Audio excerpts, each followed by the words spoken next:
Welcome to Yofi Talk. With me, Yovita Adit. The pod will tell us what people are doing in their life. And this is my podcast. Welcome to Yofi Talk. Halo Mas Doni. Halo Mbak. Mas Habib. Hai Mbak. Gara-gara kalian sih ya. Kok saya? Gara-gara kalian kita di sini lagi. Gimana nih kabarnya? Alhamdulillah. Kok abis suaranya? Makan siang. Oh, belum makan siang. Waktunya. Mas Habib sehat, Mas? Alhamdulillah sehat. Dan nih Mas Habib ini adalah supervisor mobile dari departemen aplikasi. Nah, kalau misalkan Mas Doni supervisor web dari departemen aplikasi. Nah, kali ini boleh cerita nggak gimana sih Mas Doni, Mas Habib kok bisa suka sih sama dunia IT? Mas Doni dulu deh yang mantep. Yakin punya jawaban. Meski jawabanku sangar pokok men.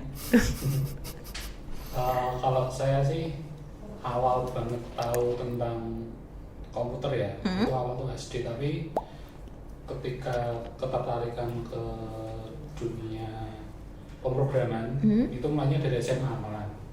Tapi sebenarnya dari SD udah apa ya istilah orang Jawa, lanyah ya Mas ya. Udah tahu, udah biasa. Taunya ya sebatas untuk game aja komputer. Oh, untuk game. Ya. Berarti main warnet dong dulu tuh. Ya. Waktu SMA sampai SMA itu memang istilahnya komputer cuma buat game. Nggak lebih lah. Tapi setelah SMA itu kan mulai ada pelajaran TIK itu kan, informasi komputer itu mulai ada materi tentang pemrograman. Nah itu di situ baru mulai tertarik ke dunia pemrogramannya itu sendiri. Jadi emang udah passion ya dari awal ya, dari kecil malah ya? Iya, mungkin seperti itu. Sampai sekarang berarti pekerjaan adalah passion. Jadi Mas mencintai pekerjaan. Iya.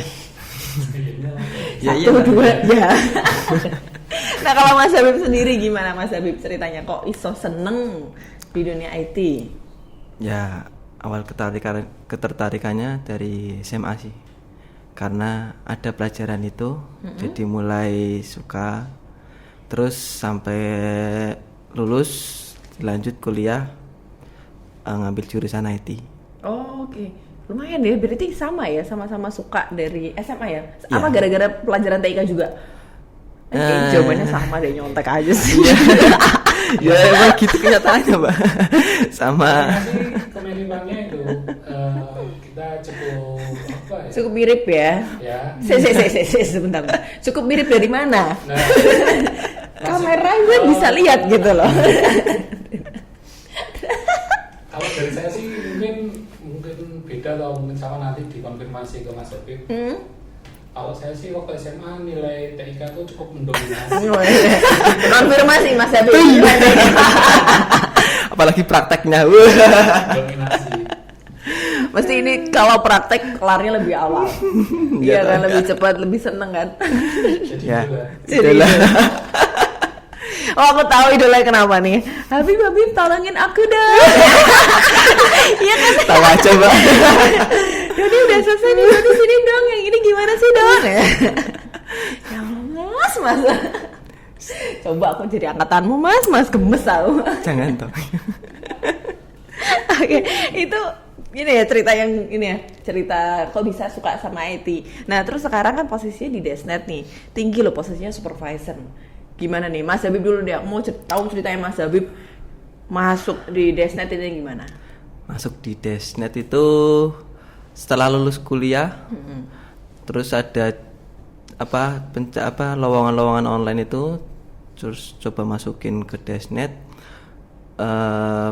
Berapa bulan kemudian dipanggil sih untuk interview dan sebagainya. Oh jadi ini adalah pekerjaan pertama ya? Ya, pekerjaan pertama fresh graduate. Fresh graduate. Fresh graduate. Dicari. Tapi dulu memang apply sendiri atau tahu bahwa ada lowongan? Apply sendiri. Ya ada lowongan sih. Ada lowongan. Begitu. Daftar sendirian apa sama teman-teman? Daftar sendiri karena contoh individualisme gitu. Karena teman-teman yang lain belum pada lulus. duluan. Agak dalam ya bilangnya, teman-teman yang lain belum pada lulus ya. Mungkin yang nonton oke, ngono ya. Iya, jadi mungkin. Banyak kan gitu. Satu angkatan baru cuma 5 doang yang udah harus lulus. jawabnya gini. Kebetulan saya duluan lulus gitu. Narasinya terbaca. Baiklah. Tapi langsung supervisor posisinya saat itu. Ya bukan. Dulu belum ada supervisor malah. Oh belum. Masih staff masuk semua. Desnet itu tahun berapa? Tahun 2016. Oh 2016. Wih, lumayan deh. 4 tahun. Terus kok bisa supervisor? Maksudnya mengawali dari Desnet itu gimana? Dari staff biasa mungkin karena manajemen udah karyawan udah mulai banyak berkembang perusahaannya, jadi manajer agak kewalahan sih menanganinya. Oh jadi terus Jadi berkembanglah ada tambahan itu supervisor. Emang dulunya memang nggak ada, terus ada tambahan jabatan itu untuk supervisor. di tahun berapa? Di tahun 2019 baru ada. Ini berarti masuk 2 tahun ini ya? Ya, masuk 2 tahun. Lumayan ya. Terus pas awal di sini jadi apa, Mas? Jadi staff programmer mobile. Oh, mobile. Tapi dari awal memang skillnya di ini programmer mobile juga? Enggak. Oh, enggak. Gimana nih? Lumayan ya. Kerja di sini ya uka-uka apa gimana? Apa? Itu uka-uka. Itu program kapan ya? Kayaknya banyak dah. Uzur banget ya ampun. Wes ketok lah ya, berarti umurnya berapa aku? Baiklah. Oke, dulu emang passionnya apa? Dulu passionnya itu di web aplikasi. Cuma ketika masuk di sini dapat challenge untuk nanganin mobile. Terus gimana tuh, Mas?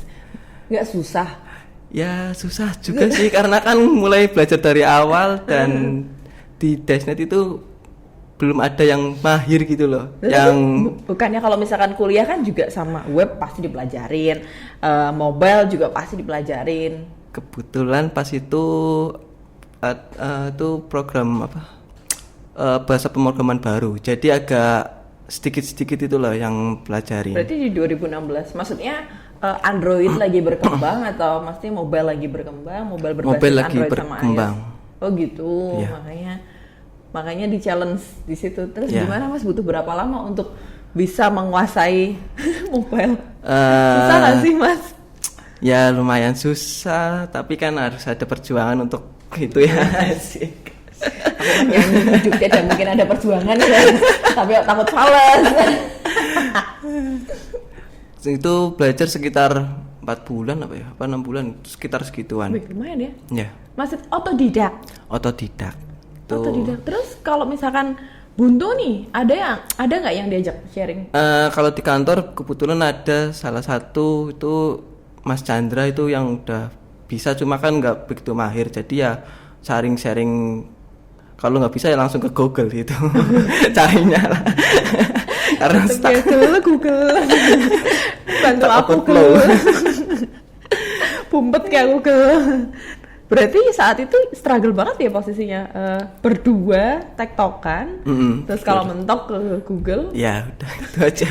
Sama ke forum-forum sih. Oh sama ini ya, sama ke forum-forum juga. Nah ini kita ke Mas Doni. Nah Mas Doni gimana nih bisa terjun ke Bebas. Desnet? Coba bayangin Mas Doni terjun ke Desnet. Seberapa banyak luapan airnya ya? Mas Doni. Saya ke Desnet itu sama Mas Habib 2016. Tepatnya kalau saya tuh tanggal 1, kalau Mas kan Tanggal 6. 6 ya? 6. Ya. Kok bisa jadi Awal Ramadan. Lulusnya duluan mana? Enggak, duluan saya. Dulu Mas Doni. Oh duluan Mas Karena Doni. sebelum di Desnet itu saya udah kerja di 2 tempat. Yang satu di Jakarta itu sekitar setahun. Setelah dari Jakarta itu balik ke Semarang. Di sini itu sekitar 3-4 bulan gitu. Terus baru di Desnet. Iya. Tapi di bidang yang sama kerjanya. Ya, pemrograman semua. Oh tetap pemrograman semua. Terus ke Desnetnya? Ke Desnet itu waktu masih setelah dari Jakarta ke Semarang itu kerja yang 3-4 bulan itu dikontak sama Mas Iman. Mas Iman kan teman waktu kuliah, dikontak dan sekarang kerja di mana, terus intinya nanyain tentang pekerjaan, terus di Desnet itu ada lowongan, minat enggak gitu. Nah kebetulan waktu itu kan di kantor yang lama itu sedang, karena masih dalam masa masa uji coba itu kan, masa uji coba, terus kemudian ya cobalah gitu. Apalagi kan yang nawarin temen, tahu lah istilahnya, juga saat itu juga udah tahu dasarnya tuh istilahnya kapasitasnya seperti apa itu udah tahu kan, dan saya rasa saat itu memang lebih menjanjikan lah daripada tempat yang waktu itu saya kerja itu. Yang 3-4 bulan itu ya Mas ya? Iya, ada kesempatan, terus saya apply di situ, dan ya itu akhirnya ya seperti yang lainnya lah, kayak ada wawancara, terus tes gitu, terus alhamdulillah terima gitu. Tapi sebenarnya dapat rekomendasi kan? Iya. Ada orang dalam. Ada orang dalam. Mas lewat depan apa lewat belakang pas kemarin? Terjun bebas ya. Langsung. Berarti kepalanya di bawah, Spiderman. Cantolannya kuat gak ya? Berarti saat itu memang Mas ya dipermudah, berarti rezekinya memang di Desnet. Terus sama juga passionnya, maksudnya apa sih namanya? Bukan passion sih. Basicnya juga di web juga kalau Mas Don itu. Kalau saya ya dari dulu memang waktu dari zaman SMA kuliah itu memang udah mainnya di web terus. Di web terus, masuk waktu kerja di Jakarta sama yang itu Semarang itu juga di web. Berarti yuk cipirili tak ya. Gimana Mas? Sebenarnya basicnya terus dengan pekerjaannya. Kan waktu di Desnet itu kan pakai framework baru lah, misalnya ada framework baru yang harus dipelajari lagi, walaupun basicnya itu mirip, cuma kan ada alur yang disesuaikan gitu. Oh gitu ya. Terus sekarang ada di posisi supervisor sejak 2019. Nah, susah nggak itu membawahi tim yang pasti isinya programmer semua kan berarti? Ya. Nah itu gimana tuh? Mas Habib aja deh dari tadi Mas Doni mulu. Mas Doni dulu aja. Mas Doni dulu aja. Enggak banyak kan kamu aja Mas. Kenapa tuh Mbak? Mas Habib. Gimana sebagai supervisor mobile membawahi programmer? Apa sih? Nggak susah sih. Ya itu dari komunikasi sih. Yang penting itu komunikasi terjalin dengan lancar. Itu alhamdulillah bisa ngikutin semua, itu aja. Terus sudah pernah mengalami kesulitan? Kesulitan terus bagaimana dengan kesulitan terbesar? Kalau kesulitan terbesar sih insya Allah belum sih ya. Cuma ini karena pandemi ya. Jadi komunikasinya agak susah karena nggak secara langsung. Jadi kalau misal teman-teman ada yang kesusahan atau apa kan harus ngabarin dulu ini errornya di mana dan sebagainya gitu sih. Termasuk mengkoordinasikan Mas? Iya, termasuk mengkoordinasikannya. Terus gimana tuh? Satu tim berapa orang Mas yang satu tim 4 orang. Oh 4 orang. Ya lumayan sih kan, maksudnya kalau 4 orang kan untuk masih bisa. Iya bicara kepala ke kepala kan jadi nggak begitu riuh. Iya. Jadi bisa dibilang mudah atau enggak juga? Ya enggak juga sih. Sering meeting nggak sih Mas gitu tuh? Kalau sering meeting ya kadang ada beberapa hari-hari tertentu itu harus ada meeting, pertemuan gitu. Misal membahas yang kesulitan,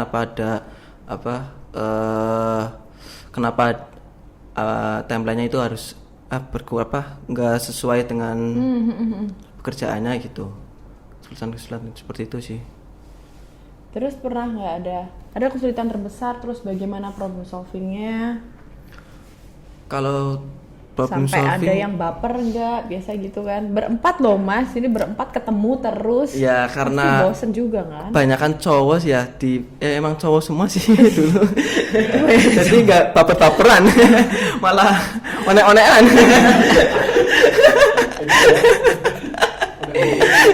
Nanti tak cari subtitlenya ya, one-onean.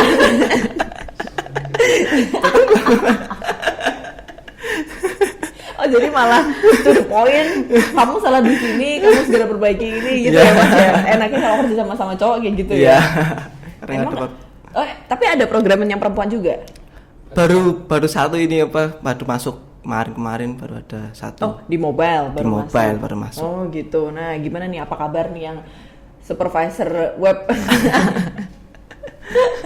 Gimana Mas sebagai supervisor nih mengkoordinasikan timnya yang seluruhannya adalah programmer? Kalau secara umum sih mirip ya dengan Mas Habib. Cuma kalau saya kan mungkin effortnya lebih karena personelnya lebih banyak. Berapa orang sih Mas? 6. Wih lumayan juga ya. Yeah. Cowok semua juga? Udah ceweknya. Walah ini. Nah ini yang menjadi pertanyaan kan. Tadi Mas Habib cerita kalau cowok ya bisa langsung tes kamu salah ini. Nah kan cewek kan kita pakai perasaan. Saya juga punya perasaan Mas. Masa cowok gak punya perasaan? Kamu malah ngomongin perasaan sih Mas. Menyisikan perasaan. Cowok tetap punya perasaan. Ada perasaan tapi. Gimana? Treatmentnya sih secara umum sama ya, cuma mungkin cara penyampaiannya itu beda. Perhatian ya kayak tadi seperti Mas Habib itu kalau misalnya ke personal cowok tuh lebih apa ya, lebih santai lah dalam artian udah tadi munek-munek gitu. Cepet pelongnya berarti ya Mas ya. Selesai. Nah kalau gimana nih programmer yang cewek? Yang untuk perempuan tuh kadang kita harus agak tricky sih sebenarnya. Oh iya. Ya. Kalau saya loh, cara saya nangani memang enggak, ya tetap beda lah antara pemperlakuan antara laki dan perempuan. Tetap meeting cara juga. Treatmentnya. Treatmentnya. Ya. Tapi meeting tetap ada. Meeting ada, cuma mungkin saya rasa sih saya lebih jarang ya, karena saya lebih senang berkatanya ke personal langsung. Oh kalau Mas Doni lebih suka ke personal ya berbicaranya, koordinasinya. Saya mikirnya gini, ketika di forum besar tuh kadang kita selain menjaga orang tersebut biar nggak malu kan, kadang kalau misalnya di meeting besar ada banyak orang, ketika kita kita kasih peringatan itu kadang kan orangnya merasa tersinggung gitu kan. Nah baper. Itu kalau saya untuk hal seperti itu ketika ada treatment kayak gitu, saya lebih langsung ke personal langsung. Ini punyamu gini kenapa problemnya gimana, terus gitulah. Intinya sama aja, cuma kalau saya lebih sering ke pendekatan personal langsung. Tapi efektif? So far cukup efektif. Efisien juga berarti? Ya, efektif dan efisien. Cuma ya itu tadi, lanjut ke mungkin pertanyaan yang sama, kendala. Nah itu ketika biasa disana. Seneng nih narasumbernya ngerti ya tanyain.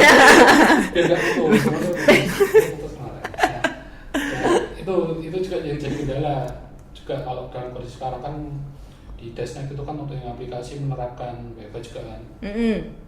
From home, nah itu lebih ke problemnya itu bukan komunikasi iya, cuma yang lebih yang lebih berat lagi itu ke problem solvingnya. Kalau komunikasi kan ya udahlah standar kita. Iya pasti lah. Gitu kan. Ya, kalau ketika ada problem solving gitu kan. Ketika personal ada masalah, ini kok kayak ini ya keluarannya kok masih error gitu kan. Nah, kita kan kalau misalnya ketemu langsung kan tinggal duduk sebelah, lihat errornya gimana, oh ini benerin gini selesai. Ya kan. Sedangkan kalau misalnya online kan kita harus bikin recon, belum lagi share screen. Kendalanya sharingan. Iya benar. Yang susah adalah share screen-nya. Iya benar. Itu berat Mas. Iya benar-benar ya, ngomongin pandemi pasti masih pada WFH. Berarti ini juga tetap menerapkan WFH. Nah sistemnya gimana sih Mas WFH nih? Yang masuk gimana? Yang kerja dari rumah berapa orang? Jadi kalau di aplikasi itu ada jadwalnya. Ada menjadwalkan. Jadi misal hari Senin yang masuk HBC berapa? 7 apa 6 ya? Sekitar segituan. Sekitar 5 sampai 7 orang lapar dari itu. Jadi ada istilahnya jadwal piketnya lah.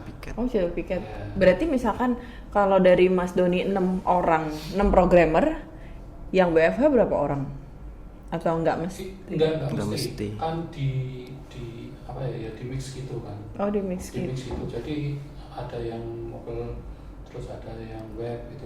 Beberapa posisinya itu yang menentukan itu manajer yang bikin itu jadwal pikirnya. Oke. Ya. Terus gini nih Mas, pandemi ya kan kita nggak tahu nih bakal sampai kapan. Nah gimana nih sih Mas Habib, Mas Doni sebagai supervisor, pasti kan ada target, kemudian ada produk-produk yang akan dihasilkan. Nah gitu, gimana sih mencapainya? Kayak anggaplah 2021 ini, gimana sih mencapai targetnya? Pasti kan di 2020 kan juga ada yang terhambat tuh. Nah, sedangkan kita juga nggak tahu sampai kapan nih pandeminya. Kalau secara umum sih yang jelas tetap kita kan per tahun kan biasanya secara rutin ya. Itu kan ada upgrading SOP. Jadi perbaikan SOP. Dan untuk tahun ini kan SOP-nya kan udah lebih lebih bisa menangani ketika WFH itu kan udah lebih matang kan dibandingkan SOP sebelumnya. Jadi emang untuk target seperti itu kita ikut SOP dan menaati semaksimal mungkin SOP itu gimana SOP-nya kita taatin, terus ya setelah itu tinggal dilihat aja hasilnya gimana. Prinsipnya itu yang penting kita ikutin SOP yang udah dibuat oleh perusahaan untuk tim aplikasi itu gimana, dan ya udah dijalani dan kita lihat aja hasilnya gimana. Oh gitu, berarti tetap SOP ya? Iya. Tapi ada hal yang ini nggak di 2020 terhambat dan tertunda, terus 2021 harus dikejar. Ada nggak? Apa tetap SOP itu atau ada yang lain? Kalau masalah pekerjaan ini tetap masih ada sih, ada yang tertunda juga, dan beberapa kan udah mulai sana ya. Yeah. Beberapa itu udah start lagi dan ya jalan aja sih. Prinsipnya sih emang kalau misalnya di perusahaan gini sih intinya kita ikut aturan aja semuanya gimana. Mungkin di beberapa poin misal diperlukan dan kita bisa improve dari SOP itu. Tapi yang jelas SOP yang ada kita ikutin. Misal diperlukan kita bisa improve SOP itu sendiri. Itu tergantung dari kasusnya masing-masing. Nggak melulu improvement itu sesuai untuk semua kasus yang bisa aja improvement ini cocok untuk kasus A, tapi ketika ketemu dengan kasus B, improvement itu malah lebih membahayakan kan, daripada mendingan pakai SOP biasa tanpa improvement daripada pakai improvement itu. Jadi itu kita ada improvement untuk beberapa kondisi tertentu lah dari SOP itu. Oh, tetap dipilah-pilah dulu ya Mas ya. Oke. Enggak saklek. Enggak saklek. Udah, Mas Doni udah ya ngomongnya Mas udah, ya. Udah akhirnya aja. Ada di pertanyaan terakhir nih. Bosan gak sih kerja di Desnet? 10, 9, 8. Kalau kira lama banget. Kalau bosan enggak sih, cuma jenuh aja.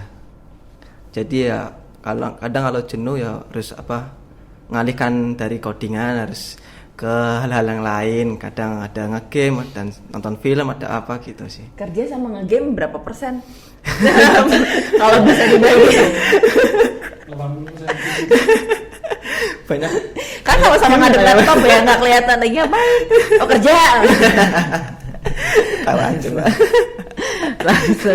langsung shift step. ALT tab masalah. Pindah screen. Oke, jadi kalau Mas Habib pengalihannya adalah ngegame ya. Yeah. Tapi kadang dalam satu tim itu juga pernah nggak sih keluar hangout bareng? Kan berlima lumayan lah, nggak begitu kerumunan nih sekarang di masa pandemi. Dulu sebelum pandemi kayak pernah. Ya dulu kan juga tempatnya kan nggak di perumahan kan, agak di deket kota, terus kan di ruko-ruko mall. Jadi kan kalau hangout ya ke mall kayak gitu. Ngemal apa ngemol Mas? Ngemong ya. Nah, kalau Mas Doni sendiri nih kan lumayan banyak nih, berarti bertuju ya sama Mas Doni ya. Mungkin pernah hangout bareng atau ada semacam triki-triki lain kan, karena tadi ada programmer perempuan di satu timnya. Pada saya nggak pernah sih. Nggak pernah. Karena dia ngetrik satu perempuan. Aduh, bocor. Kayak gimana Mas? Saya sih nggak. Belum sebenarnya pernah kepikiran sih untuk melakukan apa kayak hangout itu. Cuma kadang kan personalnya sendiri sering kali ada urusan lain lah. Seperti itu. Kadang kita udah rencanain matang-matang terus kadang tidak jadi gitu kan.